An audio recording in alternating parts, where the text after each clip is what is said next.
people are curious since the Crusade just came out, but our next record, I guess they can expect something by next year, I guess it's safe to say.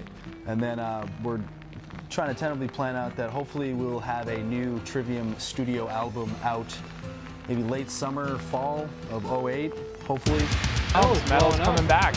Now let's talk about Shogun, your latest release. It was pretty awesome. I feel like you guys... After selling 50 million copies worldwide, I think the figures speak for themselves.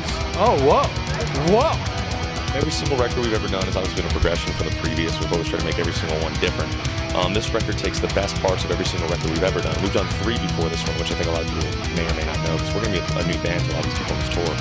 And this record ties up everything we've ever done and shows where we're going. So it's the past, present, future of our band all in one. I'd probably go right now, probably with Shogun. I've been enjoying playing that song lately.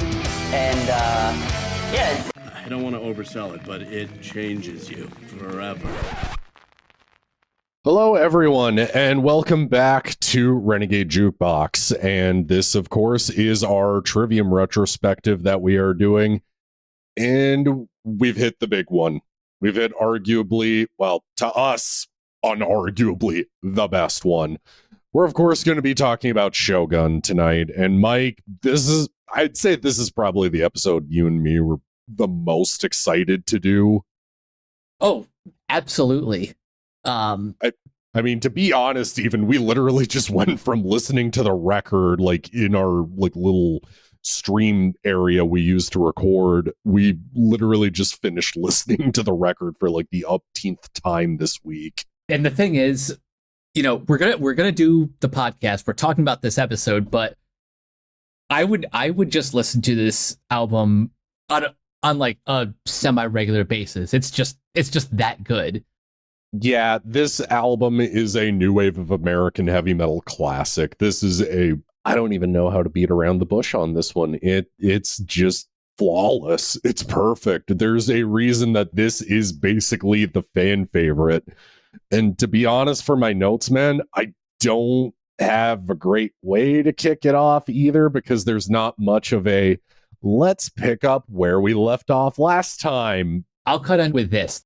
The reason why Shogun holds a special place in my heart is this is the first Trivium album that I was fully on board, like the hype cycle. I will say this is the first time that Shogun was a new Trivium album for me. So that just makes it extra special on top of the album just being great.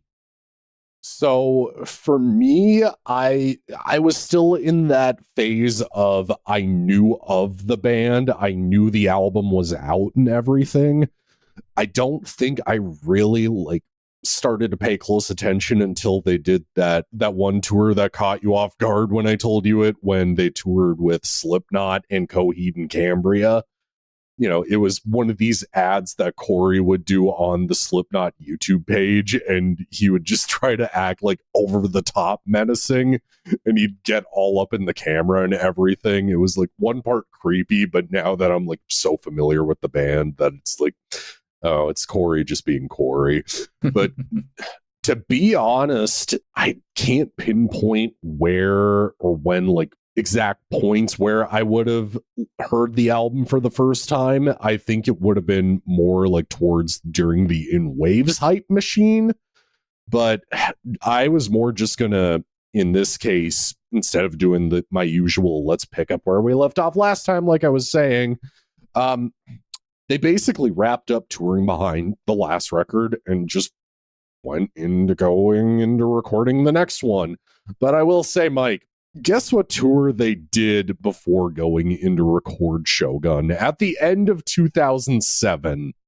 Is this a tour where they had to play with Five Finger Death Punch? No, Dear Satan, no. This was the Black Crusade tour. So it was Machine Head, hot off the blackening, but also obviously Trivium.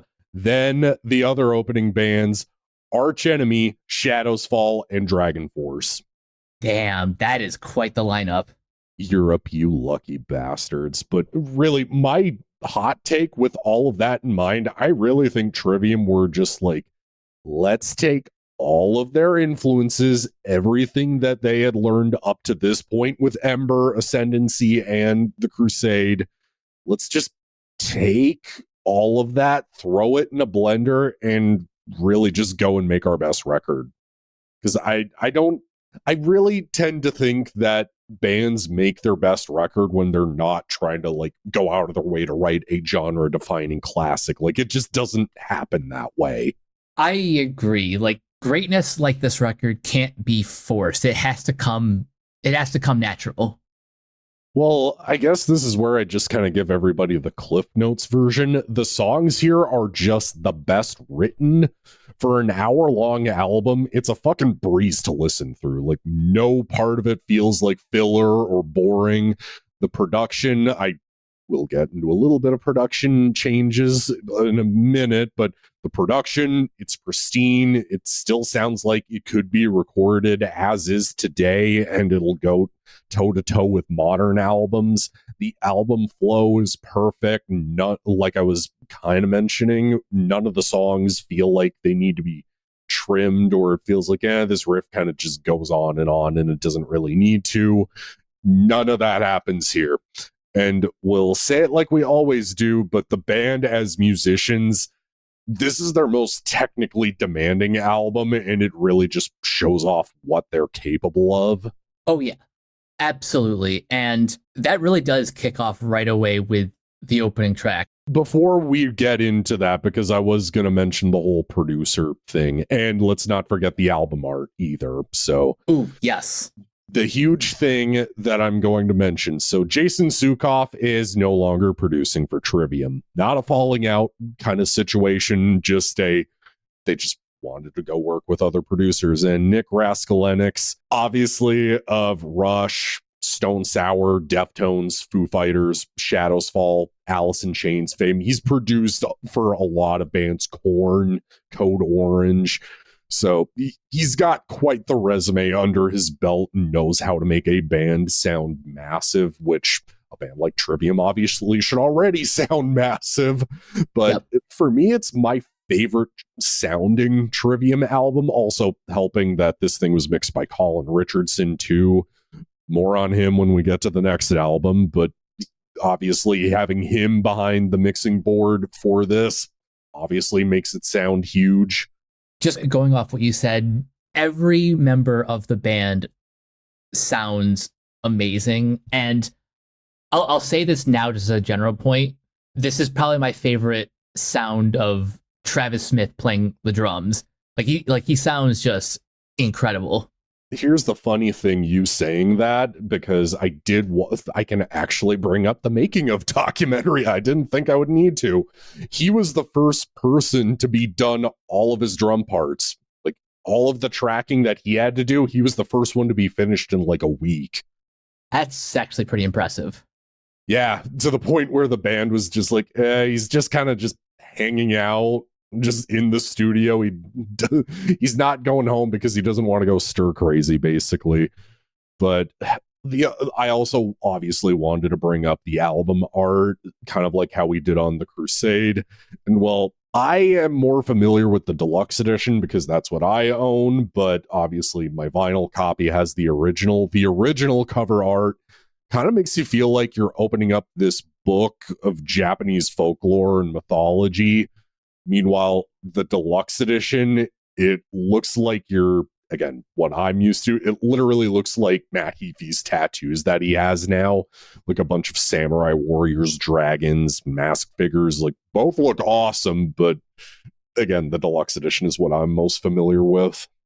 As someone who's used to both, I like the art on both of them kind of equally. And really, I guess with that in mind, we'll just hop straight into the track listing, because my first note I had to make is just the way the acoustic intro is kind of the motif of the album and how it all comes back around in the title track. It feels like it properly bookends the record. But then all of a sudden you get, he walks the fire breathes, and you just immediately start the goddamn mosh pit in your living room. This is going to be the only time I think I mentioned this, but I'm super happy that they don't abandon what was good about the Crusade here. Like, it still feels in line with that record, but they just take advantage of the 7-string guitars. They still keep it in standard tuning. But then they add in Ember to Inferno and Ascendancy's growling on top of it, and it's just so fucking heavy. Like, the way that they make the 7 strings harmonize in the background in a lot of places just works so well. Oh, yeah. To build off what you were saying about them not abandoning their crusade, I'll lean into that and say they took the stuff that really worked from that album, specifically kind of like the tracks Become the Dragon, To the Rats, Detonation, the ones where they had already the growling in them. They took that, and also using the motif of Shogun kind of feels like they're harkening back to Ember Inferno specifically, because they had a similar bookend with their intro and outro. I didn't even really think about it that way, to be honest. It just really, I mainly just went into my next note of just going to be like, I'm appreciating Paulo so much more going back and re-listening to these records again, because like he gets some pretty awesome chunky bass noodles that I notice more in the mix. Like you were saying earlier, Travis's drumming throughout this record on the whole, this is probably his best drum work, pressed to plastic or otherwise. Like, songwriting wise in general, when it changes up to that second chorus, because this song basically does have 2 of them, it still makes sense after the I'll take their fucking heads chorus. And also really just lastly, the style change, like going back to Ascendancy while not just tossing aside the Crusade because of the naysayers. Like, I really appreciate in hindsight having the lyric, "There's no turning back." Kind of feels apt describing this album. Pretty much. The next track is, I'll say it is probably one of my favorites. It is torn between Skylin and Cilia and Charybdis. Yes, thank you. Going back to what I said about Travis, he gets one of my favorite fills, like, before the first verse. And also just that opening riff is awesome. Well, really, it's there's so much Nevermore happening on this record. Like, just for me, it's not just Meshuggah that's the 7-string band, it's Nevermore. Yeah, you hear that in like the way Matt and Corey compose their playing, and also just like the tempo and like the groove of their riff. It's all there, the Nevermore influence. So for me, I just like, I always liked the song as part of the record and everything, but just after purely thrashing your face off on the previous song, like, the older I get, the more I appreciate this song more. Like, for one, it's the second longest song on the record. I really noticed this on my listen throughs preparing for this. We don't get a chorus really until 1 minute and 30 seconds in. Yeah, interesting how that's like the longest we go without a chorus, but it's also probably one of their best choruses too. Yeah, exactly. Like, the riffing on top of it is just super technical. The chorus itself, whether it's the growled pre-chorus part or the actually sung section, you immediately start singing along to it. Not in like a sing-songy poppy kind of way, but more just like, this song is just so well written and immediately memorable. But then it's just a solid balance of making the song extreme and super melodic too. And best of all, we get an entire 2 minutes of guitar and bass solos out of the 2. Like, it shows what I already love out of Trivium, them being much like Dream Theater in their motto of, fuck it, let's just show off how talented we are and just be like, no, play all of the notes. Yeah, the fact that Paolo gets not just 1, but 2 solos while Matt and Corey get their time to shine is amazing. Well, also, I don't feel like we mentioned the lyrics nearly as much, but we're also not a podcast that goes into basically dissecting every song lyrically, but it is something that is worth mentioning. So a lot of this album lyrically has to do with a lot of either Japanese mythology or Greek mythology. So the previous song is about Japanese mythology. This one is about Greek mythology, about Odysseus choosing whether to face the giant whirlpool Charybdis or the six-headed monster Celia. And yes, Mike, I could never pronounce the title of this song either.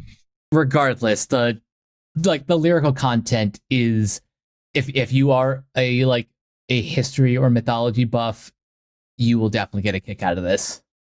Well, I also don't want this to sound like it's a knock or anything, but the way Amon Amarth write their Viking kind of lyrics is, for me, like, I love Amon Amarth to death. I mean, I think they're a great band and everything, but for me, I never would go to their shows dressed up as a Viking or anything like that. With this, it's not like, I'd be super deep into reading Greek mythology and everything, but it's like, it is a cool little aspect that kind of ties the record together and just makes you go, okay, this kind of ties into this part, or this part ties into the, kind of like how I mentioned you on one of the later songs, like there are like callbacks to other parts in the record or songs that come up later in the record. Like there's cool, interesting little tidbits you can take away from each track. Yeah, those details are just fun to pick up on. I actually do, though, have a bit of a lyrical interpretation of the next song, but to be honest, guys, we actually planned this out where it's like we trade off who gets to talk about which song. So Mike is taking over the floor for the next one. So the next track is Down from the Sky. And to be honest, I don't have too much to say about this other than the fact that I can't listen to this song without immediately listening to or associating the music video, which got a lot of airplay on MTV2 for both Headbangers Ball and just their regular rock countdowns. So for me, this is probably the Trivium song I've heard live the most.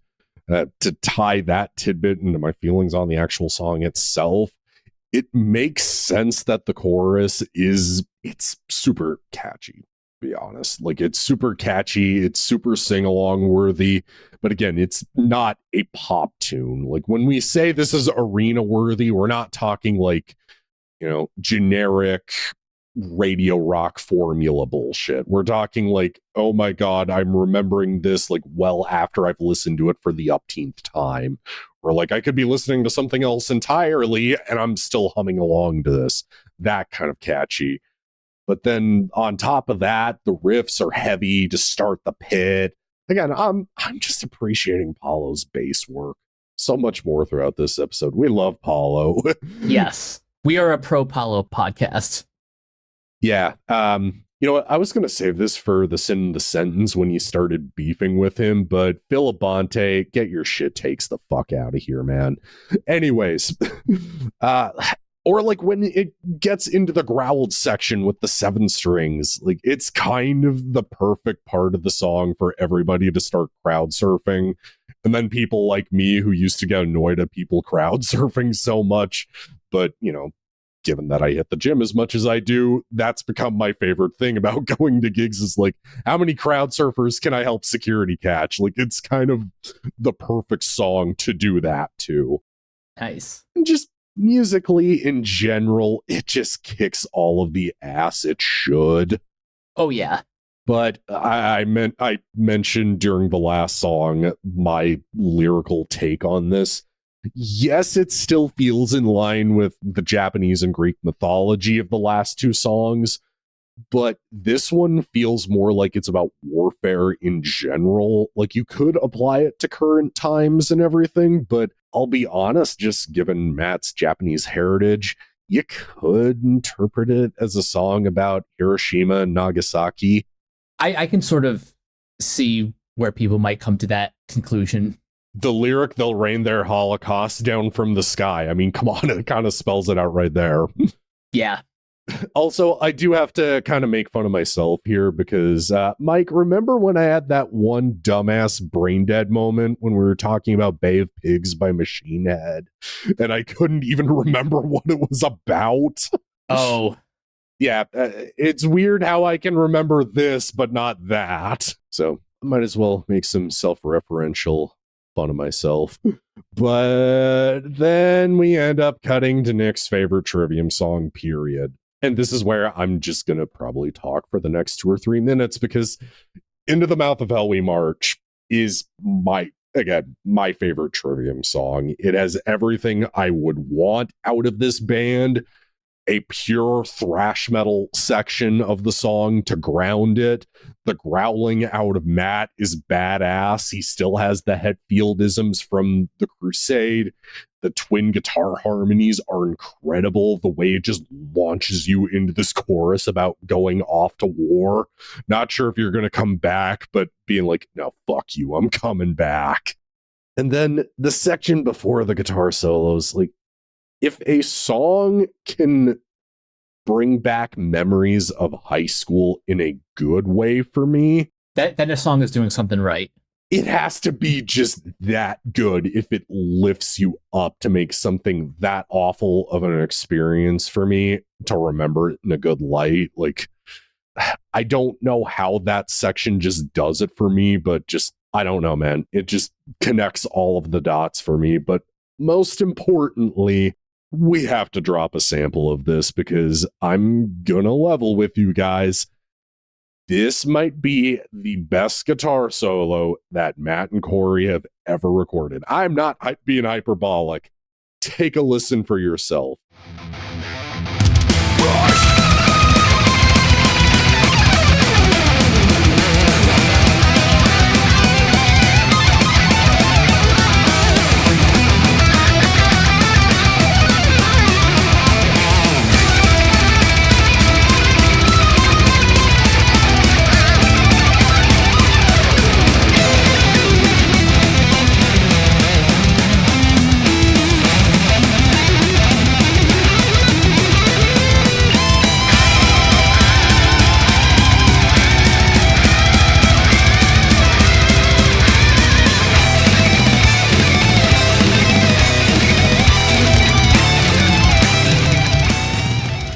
The song is just perfect. It's a 6 out of 5. Like, if you literally just heard what we just played for you, everything that's great about these 4 musicians, and really it just kind of sets a tone for the rest of the album for me.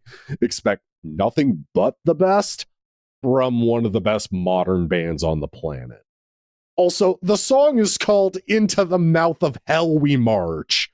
Sometimes a song title alone just makes it the best song on the record. Yeah, hard to disagree with any of that.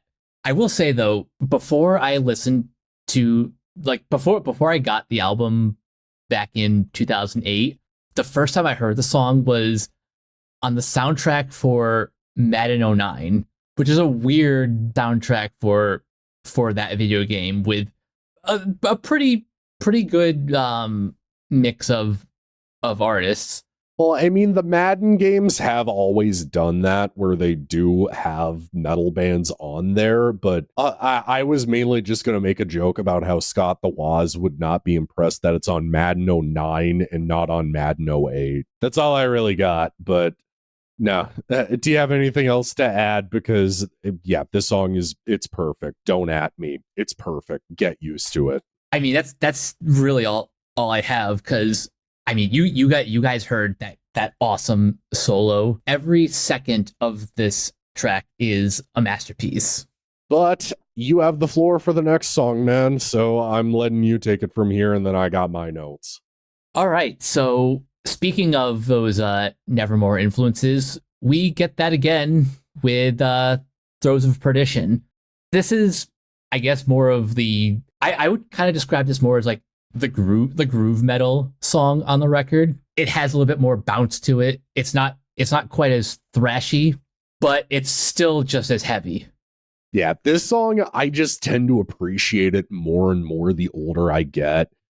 Like you were just saying, the intro riff before the first verse, like, it really takes advantage of the 7-string, showing off the Nevermore influences, which, Mike, care to say this with me, how it further proves my point again? Trivium is not a goddamn metalcore band. Seriously, people, stop calling them a fucking metalcore band. They're not. But anyways, it also helps the pre-chorus to it. It's all growling. Like, right before it gets into maybe the best chorus written for the album. Seriously, whenever I have the song on in the gym, I will literally scream along to the chorus. It's that heavy, but it's also just got so much melody going on in it. But it's also still in line with what they were doing on the previous records at the same time. But also being the guy who has seen Trivium the most of us, this is a live staple for me. Like, how can you not headbang along to it? I just fucking love this tune. Every time I listen to the song, I just picture what's going on in the pit, like the walls of death and all of that. I don't think it's usually in waves that they end up doing like something crazier for the pit. I don't think I've seen a wall of death at a Trivium gig. Not that I can remember, but yeah, basically have the song be the Wall of Death song on the record. But then our next track, though, gets back to pure fucking thrash. So, Mike, would you care to agree with me that Insurrection is probably the heaviest E standard song ever written? It has to be. I mean, that riff literally just demolishes you for 5 minutes straight. I mean, the awesome double bass that Travis is doing on the song just drives it. The second verse is just so pissed off sounding. I mean, how do I do a dramatic reading of this without just ending up singing along to it? I mean, fuck it, I'll give it a try. But it is I who spawns this fury. More on that in a minute. Torches ignite, blaze is set to engulf all of which we hate, storm and eviscerate every motherfucker in our way. Like, how can you not love lyrics that badass? Yeah, those are some pretty badass lyrics. Well, also just on top of it, more top-notch guitar solos. It's really just another one of those perfect songs. Also, I really would tend to think that Behemoth would be very happy with the lyrics to this. This I had to make notes for because they're noticeably evil sounding. So I've read up that it could be about Lucifer and how he sees God, or even just Japanese mythology. And again, we're not a podcast though that delves too much into the lyrical content. You can go do that on your own free time and then come back and listen to your free podcast. Next is We Say This With Love. This is the obligatory Dying in Your Arms track, The Calamity. But here's the difference. One, it does get heavy during the bridge. We do get to hear Matt using his growling for the pre-chorus, and like even if this is not like quite the heaviest track on the record, it still shows strong musicianship from the band. But I have to ask, Nick, what do you think of the song? I'm gonna be honest, you did kind of spoil it for everybody because I was gonna say this is the Dying in Your Arms of the album, but I'll be totally real with you guys. It's probably my least favorite song on the album. Move this man! Like, kind of like you were saying, yes, it is better than Dying in Your Arms and This World Can't Tear Us Apart. It still has everything great, like the rest of the songs on the album. It has a killer guitar solo in it and a lot more growling than those two songs.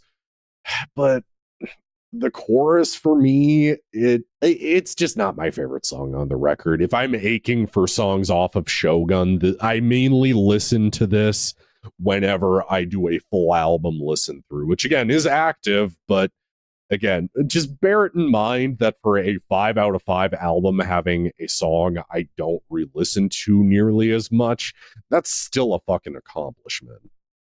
Oh yeah. I think the only reason why this is my least favorite track is because it's sandwiched in between much better options, but it's not like I'm going to skip it either.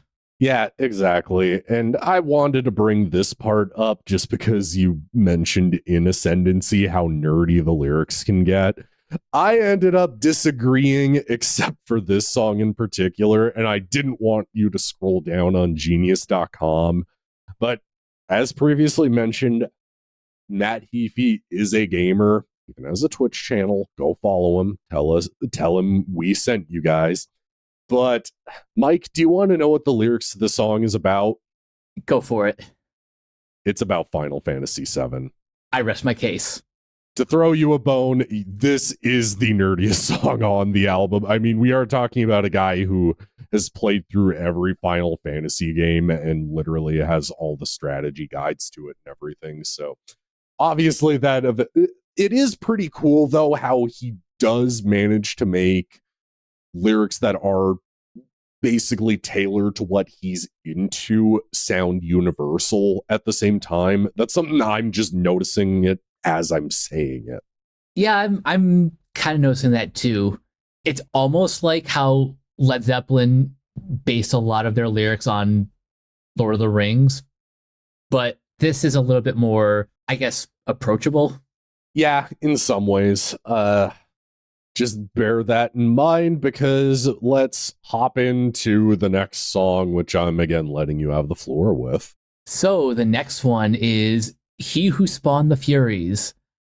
I would say this is one of the more underrated tracks on the record, one that I didn't really start appreciating until more recent spins of the record. Again, probably not my favorite track, but still the one that like I listen to it and I just really appreciate the groove of it, and like fine tuning, listening to everyone's contributions, whether that's like Paolo's bass grooves or Travis doing, again, incredible drumming work. And even the chorus is, again, maybe not their best, but still one of Matt's strongest clean singing.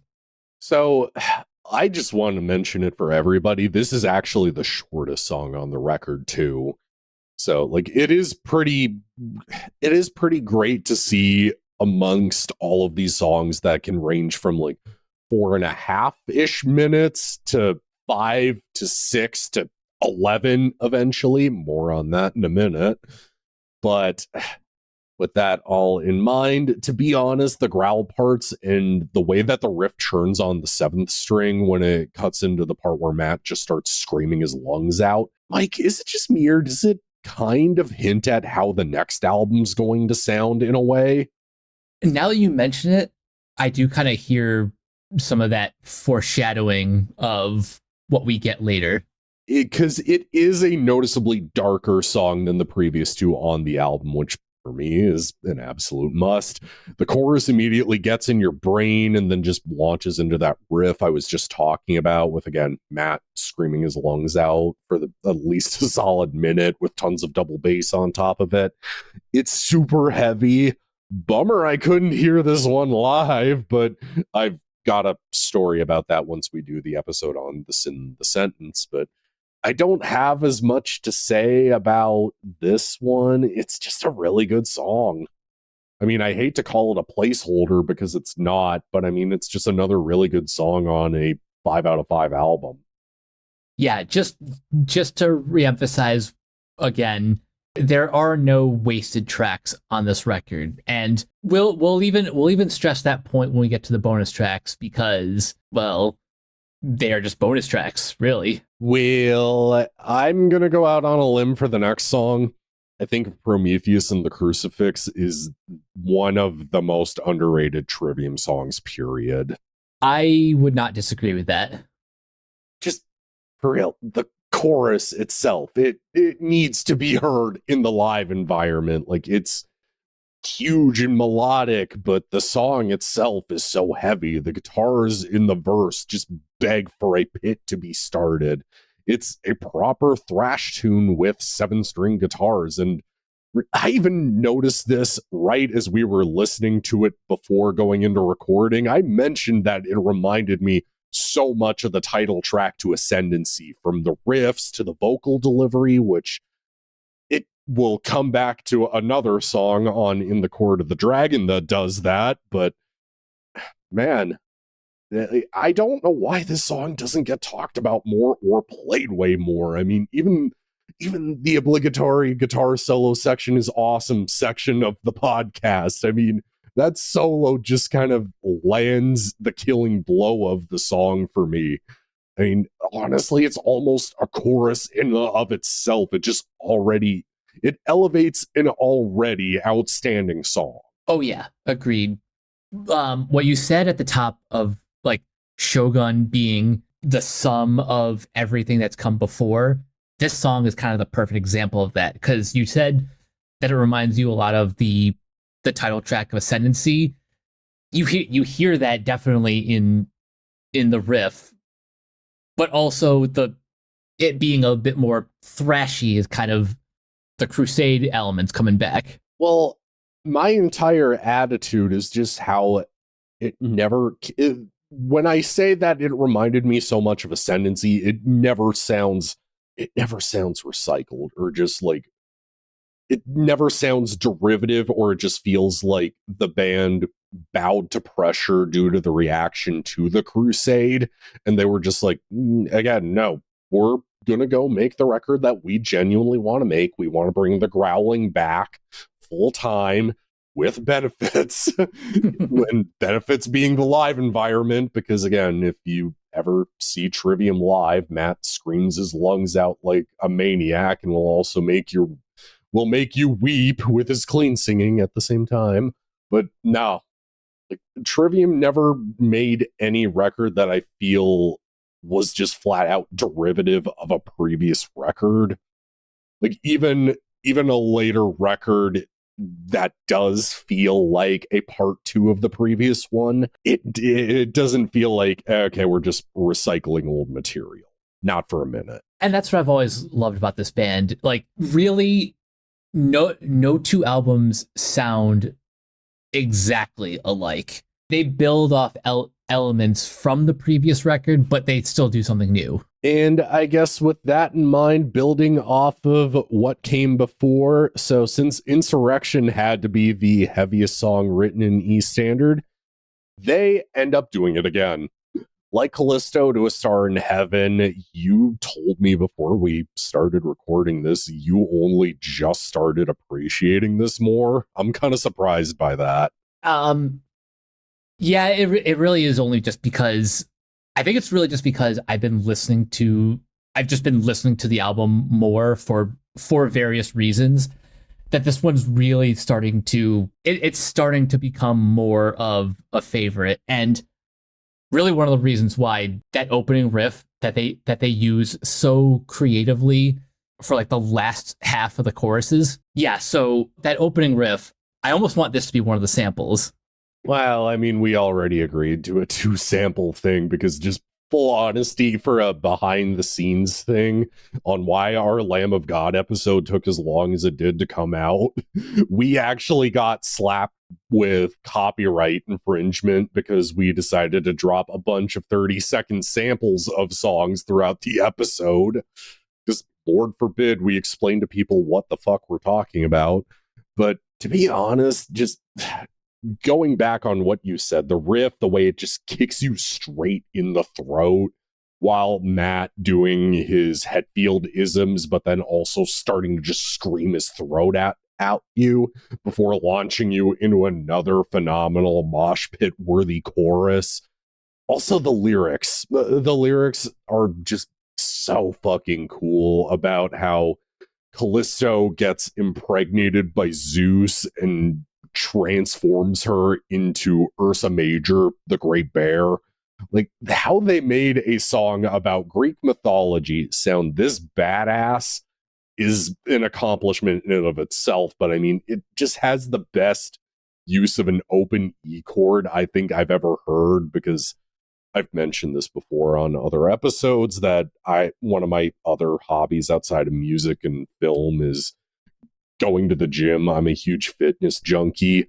So when preparing for this episode, I did a dedicated Trivium playlist for the gym. And when I went to go do my pull-ups, this song had to be my pull-up tune. And just I timed it for 15 reps, 4 sets, and I just went, okay, breaks in between certain parts of the song, but when it gets to the riff that goes dun dun dun dun dun dun dun dun dun dun, I'm just like, okay, just wait for it when Paul's bass comes in.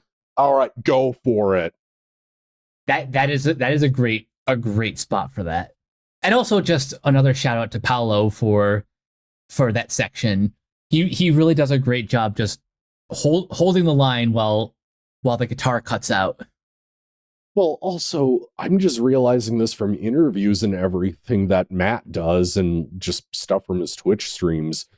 He even contributes riffs to the band. Like, there are even parts in the making of documentary where they bring up him bringing some riffs and just how tough they are to play that he comes up with. So again, Phil, your bullshit comment on Paolo doesn't contribute much to the band, completely invalidated. Well, let's try not to take Phil Labonte too seriously. I mean, we are talking about a douchebag who does Tim Pool's podcast all the time. Yeah, fair enough. But with that in mind, as much as we would like to dunk on right-wing grifters and talk about this album, we can only do one at a time. But this is where we just ended up realizing throughout the listen of this album is just how quick it goes. And then we hit the title track. 11 minutes of a song that honestly is one of my favorite closing tracks of all time. So on purpose to make Mike jealous, because I have no live Trivium stories from when the album came out. When I was in high school, they played an 18-plus venue here in Edmonton, which that tour was with Chimera and Whitechapel, which, man, I wish I was into heavier music at this point so I could have gone to that show. That would have been fucking badass. And that I wish I wasn't in grade 10 at the time. But Mike, guess how many times I've heard this song live? Didn't you say 9 times? No, not 9, dude. I wish I've seen Trivium that many times already, but no. Guess how many times, man? Just the once? Twice. Oh.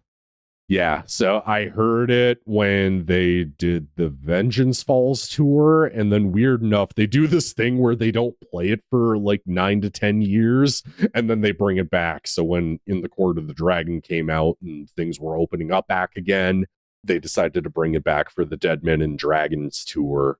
So that's my thing with this song. So having a long closing track, some bands really know how to take advantage of it well and make you feel like you listen to an experience front to back. Going back to a Dream Theater comparison would be The Count of Tuscany off of Black Clouds and Silver Linings. That's an example of a perfect closing song that's super long but makes you feel like, oh my god, I listened to not just an amazing album, but I feel like it's an experience too. But then there's other bands that'll just be like, we need to fill out a track list to make it maybe 55 minutes, so fuck it, let's throw a long song at the end. Sure, why not? But the first chunk of the song really plays out how a Trivium song normally would, wouldn't you say? Yeah. The first half is just like you said, pretty par for the course. I don't mean that like in a derogatory way. I just mean like the first half is like exactly what you expect from what you've heard on this album so far. Well, that's what good prog metal should be doing, is just give you multiple sections that are easy to identify, but also just stay in your brain. Like, I feel some of the best prog metal out there, whether it's Opeth, Dream Theater, Meshuggah, Gojira, Devin Townsend, I feel like the best prog metal will have that first chunk of the song to get you hooked in, but then immediately after they do something absolutely completely different after that amazing Time Will Not Heal All of Your Pain chorus, but just they go into a bridge that transitions into clean guitar tone that almost feels like it could be straight out of a Led Zeppelin epic. I mean, normally, whenever I suggest samples to Mike, I'm usually like, no, let's gun for the super heavy stuff that people are going to be like, oh my God, this sounds incredible. But this was one of those times I had to buck trend and be like, no, I'm going to go with your idea because, guys, take a listen to this and decide how it makes you feel. Is now quickening softly. It's painstaking. Look within to calm the storm raging inside the form. There's no turning back.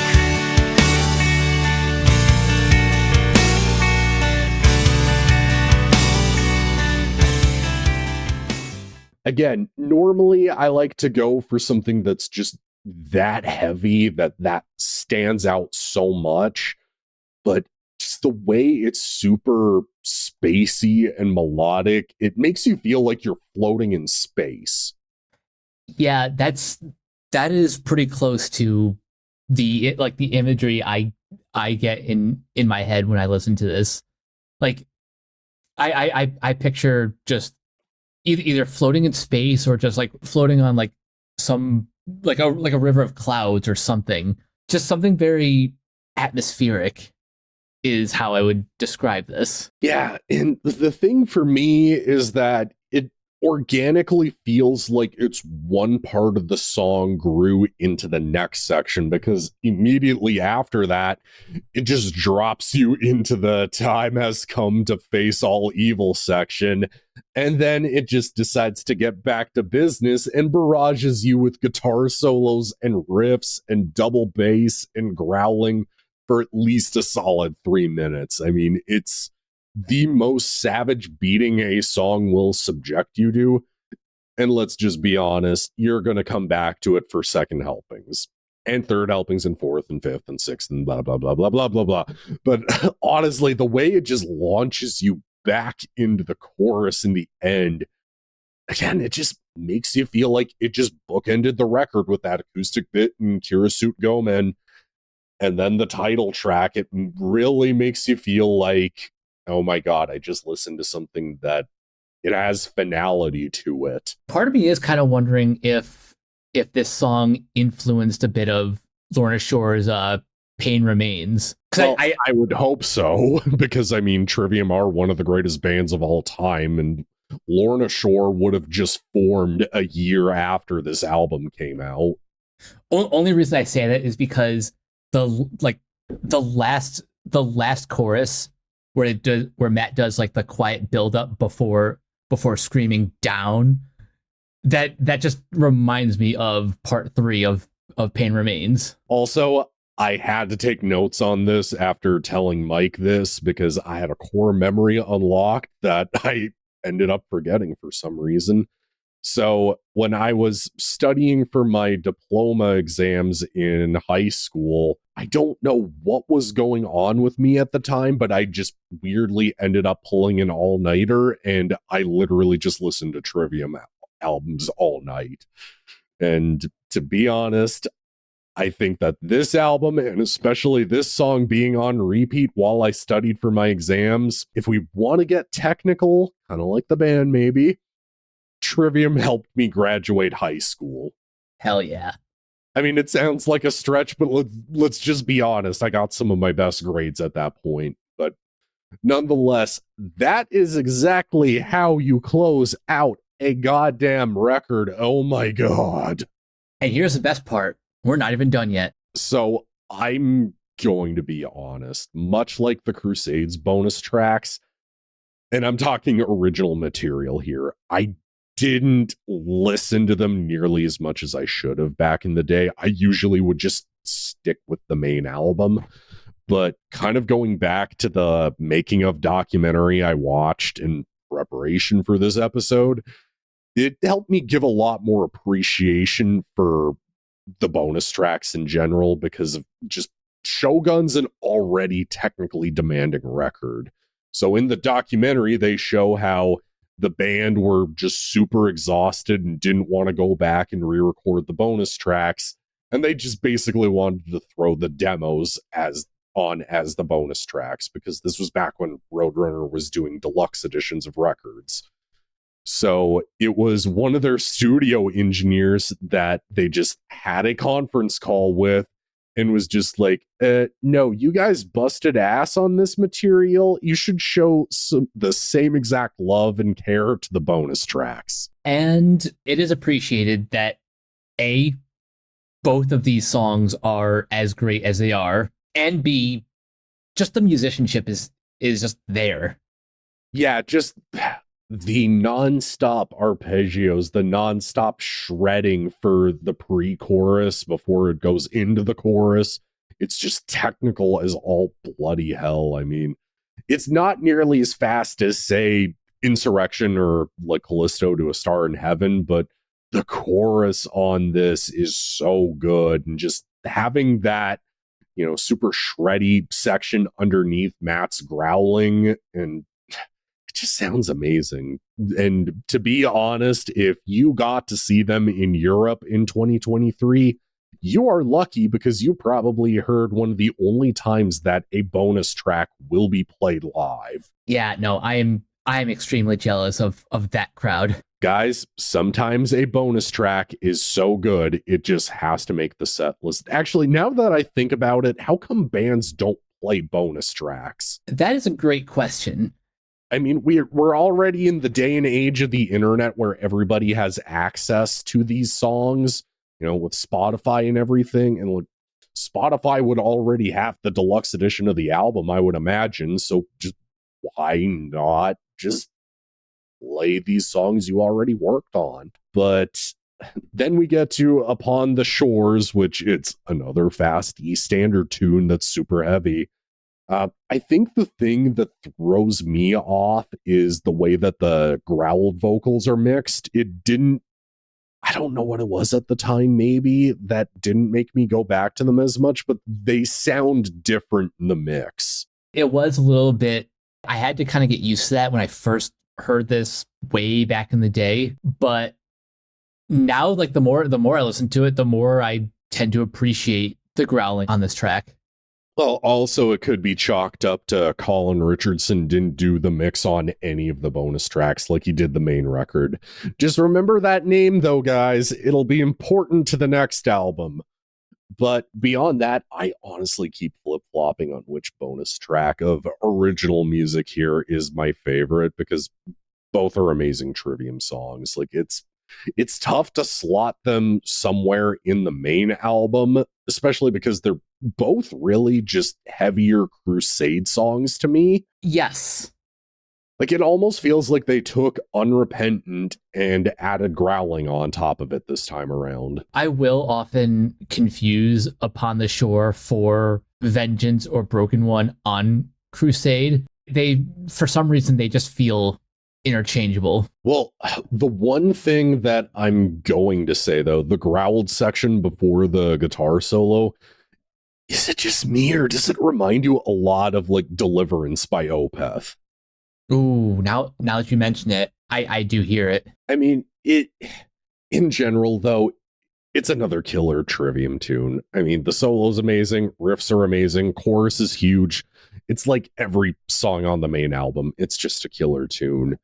But we get to the bonus track that is always a cover tune. In this case, it's we get to do one of the internet memes, Mike. It's Iron Maiden by Iron Maiden off the album Iron Maiden. Gotta love self-titled records for a debut having a title track. So I just want to talk about the original here for a minute, just to highlight it. Because for one angle, I really am happy Trivium didn't just go for an obvious choice like Run to the Hills or Number of the Beast. They went with, I mean, I only say this is one of their obscure tracks because this is before Bruce Dickinson joined the band, but... And it's not obscure because it's a live staple. That too. But really, for me, having seen Iron Maiden the 4 times I have, this is just one of those classic songs for me in their catalog. It shows off the early, almost punk-inspired attitude that they had back in the day, but it shows off what they can do with the melodic twin leads that they are amazing at. And that's what has always been awesome about Iron Maiden, is just the way they've built off the blueprint of that first record.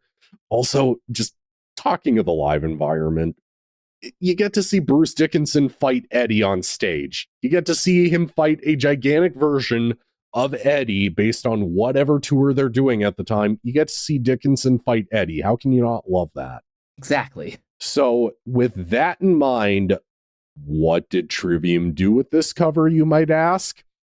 They honestly turned it into a full-blown Trivium song that's also a love letter to Iron Maiden, period. Yeah, you nailed it right there. They took the song and basically made it their own. And it's almost like they just had it drink a can of Monster Energy drink or just Rockstar, whatever, just to just get it all hyped up on caffeine and sugar and just like, okay, fuck it, let's go. I mean, to be honest, the way the growls are worked into the song, it kicks so much ass that when I see Iron Maiden live, I try to scream it the way Matt and Corey do on this version. Those screams add like more texture to the song than in the original. Like, it's fateful, but yet somehow they still manage to make it sound like a Trivium song too, but still make it sound like the original at the same time. For me, it's, for as good as the Master of Puppets cover on Ascendancy's bonus tracks are, I do think this is the better cover song. I agree. And going back to a comment I said earlier, texture is the reason why. Matt and Corey add more to this than just Matt did on Master of Puppets. And also, speaking of Kerrang, do you want to just for a second gush about how awesome Maiden Heaven is?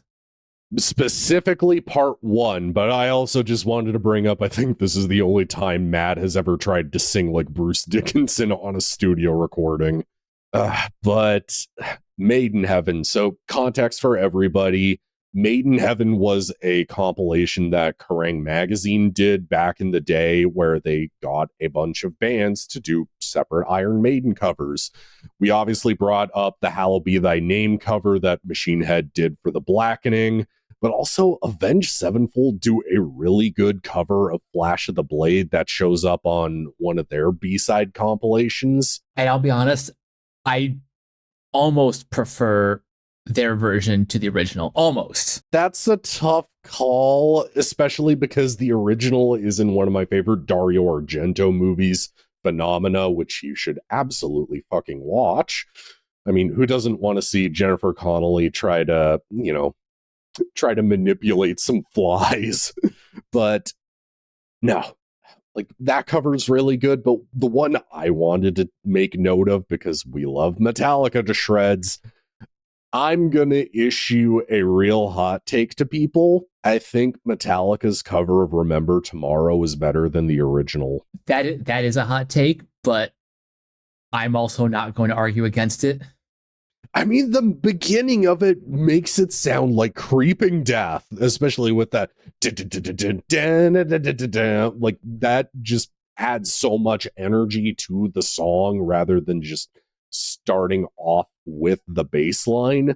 But they still keep it faithful by just letting Robert do Steve Harris's bass lines and then letting Hetfield do his glorious, amazing Hetfieldisms on the song. It just sounds amazing every time. Also, Dream Theater do an awesome cover of To Tame a Land, which shows up on the bonus disc for also Black Clouds and Silver Linings. Devil Driver do a really good cover of Wasted Years. Coheed and Cambria also do a really good cover of The Trooper, too. Yeah. Did not see that one coming, but like, credit to them, they kind of nailed it.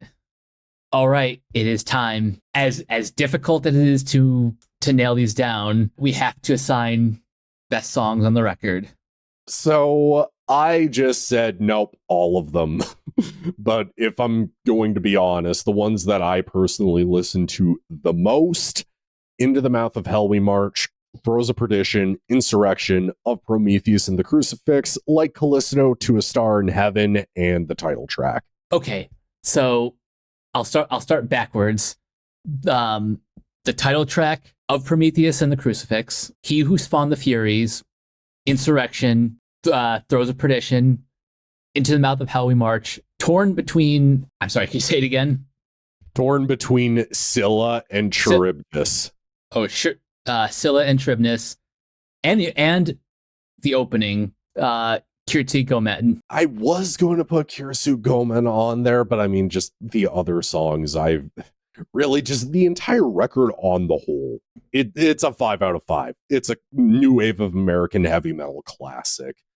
And I guess just to have it really transition into our closing thoughts on the album, this is really just proof that Trivium weren't the trend hoppers or metalcore bandwagon jumpers that they were accused of being, because clearly they're not a metalcore band. I mean, the way it just shows off how truly talented they are in the heights of what they can achieve on a record by making an album that they want to make for themselves rather than just, fuck it, let's just give the crowd what they want, which is an Ascendancy Part 2. Like, how lame of a world would it be if they just decided, hey, let's just give the crowd more of what they want, right? Yeah, I couldn't even fathom like this band doing that, because they just seem like the kind of musicians that would rather advance their sound and move forward, building off of ideas they had before and transforming it into something new, which is really what we've been saying about this album all along. It takes the sound of their previous records, puts them in a blender, and makes something brand new. And also, just in hindsight, it does make the next record make a lot more sense. I will get more into that once we get to the next album, but really, once you look at the people who work behind the scenes on the album, and also just how it is pretty much the same team just wanting to make a completely different record, it does still make sense. Where one time you asked me if I considered Trivium prog metal, which yes, they absolutely do have progressive metal albums in their catalog. I don't know if I'd go as far as to call them a progressive metal band, period, but absolutely it does feel like each album feels like a branch being extended to the next part of the record, like their catalog in general. It feels like, okay, this is an extension of the previous record. Here's how we're going to take that and build off of that, and so on and so forth. And we will expand on that next time. But yeah, because I really do have a lot to say about In Waves. But until then, Nick, where can everyone find you online? Super Saiyan Death Metal God on Instagram. I mainly post album covers, my copies of albums on vinyl, movies I'm watching, video games I might happen to be playing, or concerts that I go to. Please go shoot me a follow and shoot me some binge likes too. It helps with Meta's bullshit algorithm, and also I appreciate it greatly, and I do shout outs for people. Absolutely. And you guys can find me on various social media sites at Captain K42. You can check out my quick thoughts on letterboxd.com/CoachK42. And you can follow Renegade Pop Culture on Facebook and Blue Sky at Renegade Pop Culture. You can also find us on YouTube, on Podchaser. Consider supporting our Patreon at patreon.com/Renegade Pop Culture. Listen to all of our podcasts on Spotify, Apple Podcasts, or wherever you listen. And last but not least, everything can be found at renegadepopculture.com. You can escape, so do we. That'll do it for this episode of Renegade Jukebox. We will catch you guys later. Nick, take us out. I can see in their eyes they've already died inside, but as for the outside, I'll take their fucking heads.